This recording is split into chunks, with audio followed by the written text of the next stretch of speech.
It's spring, y'all. Happy spring. And this time of the year is one of the times that I stock up for my flock, making sure I have enough supplies, not just what I need, but a little bit extra just in case. Because I don't want to wait till I need it to go looking for it. Just can't simply find it because I've been through that before. So for me, buying a little extra always makes sense. And as you can see here in these metal pans, I have some grains mixed in here. All different types, seeds, nuts, dried fruits, and some mealworms. So it's a high protein, nutritious grain mix. And I also added some diatomaceous earth to deter any bugs. And just make sure you're wearing your mask, of course. And I should be wearing some protective eyewear also to protect my eyes from the dust. Here I have some dried marigold flowers that I saved from my garden last year. I'm going to mix that into this grain mix. And the reason I'm doing the marigold is to maintain their health. It's got many health benefits for them, and I also use it as an internal parasite deterrent and just my simple way of keeping my flock healthy. Key for me is simplicity and consistency. I also have some peppers, hot peppers that I'm going to crush, and they're different varieties. I'm just going to crush it up and mix it into this. And I don't do this during the winter time because I just have the straight winter grain mix with all the different seeds and nuts and fruits in there as a high protein substitute for them. I just add that to their routine during the winter time to maintain their feathers. But now with spring, I'm using this to add my springtime routine maintenance for their gut health. You know, they're starting to lay a lot of eggs again. It's springtime, the days are longer. They're out in the outdoor run more. They're free ranging a little bit now. It's getting to be time for gardening season, and they're just roaming around the yard a lot now before I get started in my garden for this garden season. So I'm just giving them the maintenance. And for me, every season comes with a different type of maintenance for my chickens, and I make sure I stay on top of it, before anything happens. I try my best to give them, as I see fit, what they need. And this is the diatomaceous earth. I have my backup right here, and that would last you for at least 3-4 years. It depends on the size of your flock.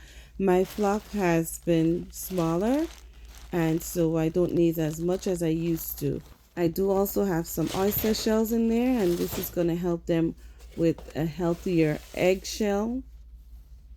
And this is what it looks like. We are going to head to the chicken coop right now.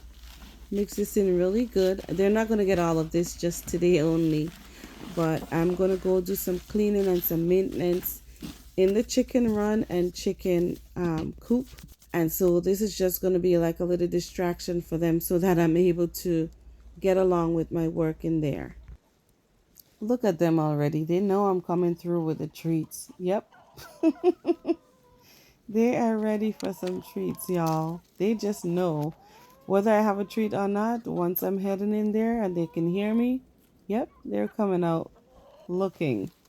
All right, so I'm just going to toss some of that grain out here just to get them distracted enough so that I can get in the run and actually do my work. And when they eat this, guys, once they start pecking on this, they're going to consume the peppers. They're going to consume some diatomaceous earth and the marigold flowers, which definitely beats having to give them a supplement using a syringe, which would then require you to administer it to every single bird in your flock. And this olive egger right back here, she's kind of staying away from the flock a little bit because she's had an injury on her foot, but she's doing much better. I'm just going to spread a little bit wider so they all can harmonize and get some of that treat. I want to make sure they all get to consume the peppers and the marigold flowers in there. It's so funny, guys. Sometimes I wonder in my head, like, does this turkey think she's a turkey or she thinks she's a chicken? It's just a funny thought because she's the only one of her kind in there, but I see them all as birds, and it's just the makeup of my flock. Now we are going to head into the indoor run because this is where I really want to get some work done. I have their feet hanging, and I'm going to just store this grains up here. This is where I'll be raising my meat birds, and we just use it as a little storage area when we're not raising meat birds in there. but the flock is looking good. They're doing okay in the outdoor run. I'm going to be putting down some diatomaceous earth. I do that in the springtime and in the fall time. I do have just enough left. So I'm going to finish this bag off. And like I showed you earlier, I have my backup in the shed. Now I've already come through and cleaned out the nest boxes. Not all of them. There's these four here and switched out the nesting pads. And I'm going to be putting down some hay in here, another layer of hay. Because as you can see, what we had here during the winter time has already broken down quite a bit. So then we layered that with some hay, and look at the hay, guys. It's already been broken down quite a bit.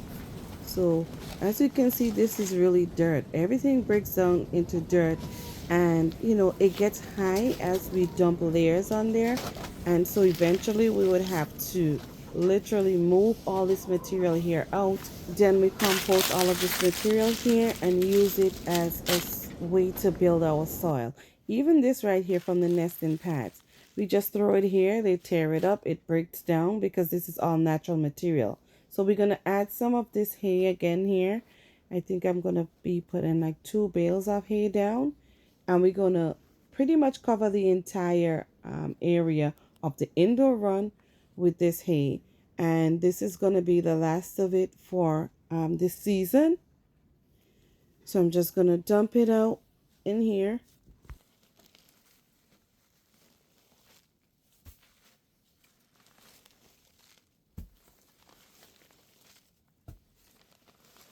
And spread it around. And while I'm doing this, the chickens are busy out in the outdoor run enjoying their grain mix.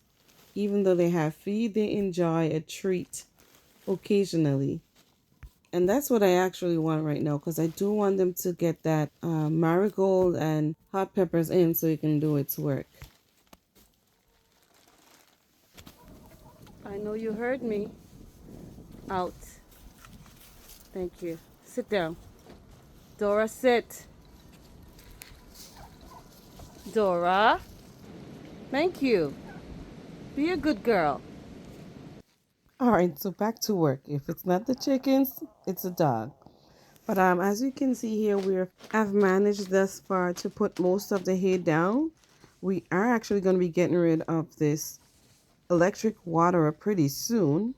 We're going to fill in this area right here as you walk in the indoor run with the hay. Look at her. She's trying to come in and hang out with the chickens again. But I'm watching her. I'm on her. All I needed to do was give her a look. Look at her now. But now the chickens are curious. They're in here. They are really curious beings. And I also have my homemade fruit cider vinegar here that I'm going to use for the chickens to put in the water. I'm going to keep it in the storage area here together with this mix I have here that I want to give them for this entire week. So they're going to be getting that. It's readily available and nearby. Once I come in here, I grab everything, give it to them, observe them for a little bit, grab my eggs, and I'm out. But they are very curious, and maybe I should just throw some more grains in here. And that would just encourage them to scratch around. I mean, they would do it naturally if I don't put grains in here, but I'm just going to throw a little bit in here for them so they can get started on breaking this down, scratching through it. And they do eat the hay because it's obviously grass, and that also is packed with high protein.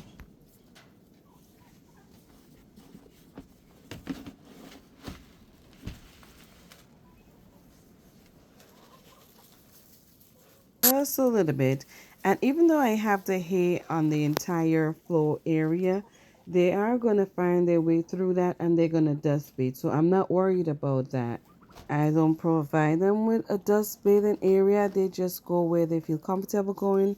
And that's the reason why when I put the hay down also, I put some diatomaceous earth, because once they get in there and starts dust bathing, they'll get it all through their feathers and the job will be done. It's that easy. I'm going to remove this other feeder that I had hanging here. It's empty now, and I used to put their grain mix in there over the winter months.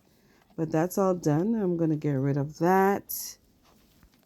So they'll just be left with the one feeder, and they do well with the one feeder. Now, if I were to expand my flock, which I have no intentions of doing, I would actually get a second feeder. That way, when it's time for them to eat, there's not overcrowding and bullying and fighting, because like I've always mentioned in my videos that in a flock there is a pecking order. So the more dominant birds are going to feed first, and sometimes this would rob nutrition from the docile breeds of chicken in your flock. And that's if you're raising a mixed breed flock with active breeds of chickens together with docile breeds of chickens. All right, so now I'm going to head into the coop area, and here I'm just cleaning out all the nest boxes. As you can see, it's very dusty in here, and that's from all the diatomaceous earth I used in the fall and all the other dusty particles that came from the breakdown of the materials that are in here for the deep litter bedding that I'm using. And in this coop area, I have 6 nest boxes, 3 to the back of the coop and 3 to the front of the coop. I also have a kind of sort of freestanding nest box, and it's a large one, a huge one at that, for the turkey. She don't use it, but she's laid in it before. Some of the chickens have laid in it before, but we just have it there. It's not in the way of anything, so we just keep it there. We'll probably remove it if we see the need to do so. So I have literally 10 chicken nest boxes in total, and the reason I have this much is because this coop and run area is built to accommodate 30 birds. So we just have everything in place just like they were. And this is a bunch of lavender that I had hanging here last year when I did the cleaning in the fall to prep for winter. But yeah, we have everything still in place like they were initially, even though my flock is significantly smaller. Now I'm just going to replace the nesting pad, and I'm also going to be putting down a little bit of diatomaceous earth on those pads. And that's just my method of getting rid of or deterring any potential external parasites. But look at this, guys. You can't not change out these nesting pads because they break down. They just rot over time because it's natural untreated material. Alright guys, so this is pretty much it. This is what the finishing touches look like. The entire floor space is covered with new hay. The nest boxes are cleaned out, nest pads replaced, even the turkey nesting box, which holds like 3 nesting pads. I've used my leaf blower to clean off the windows and all the creases from all the dirt.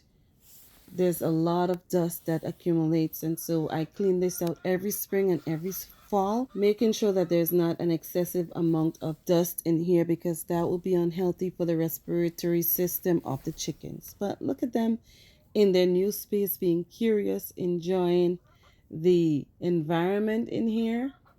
So they're good for now. In the summer again, I'm going to do another assessment to see how they're doing and make adjustments if need be in that case. This is all for now.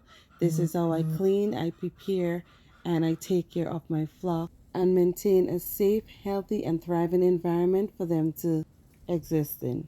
I hope you enjoyed this video. If you have any tips, questions, suggestions, or any comments, please leave it in the comment section below. And as always, thank you for watching, and I will see you on the next upload. If you enjoy my content, please remember to hit the like button on this video. If you're not yet subscribed, please go ahead and do so. Click in the bell so that you would receive notifications for all my newly uploaded content. Thanks again, and I'll see you on the next upload.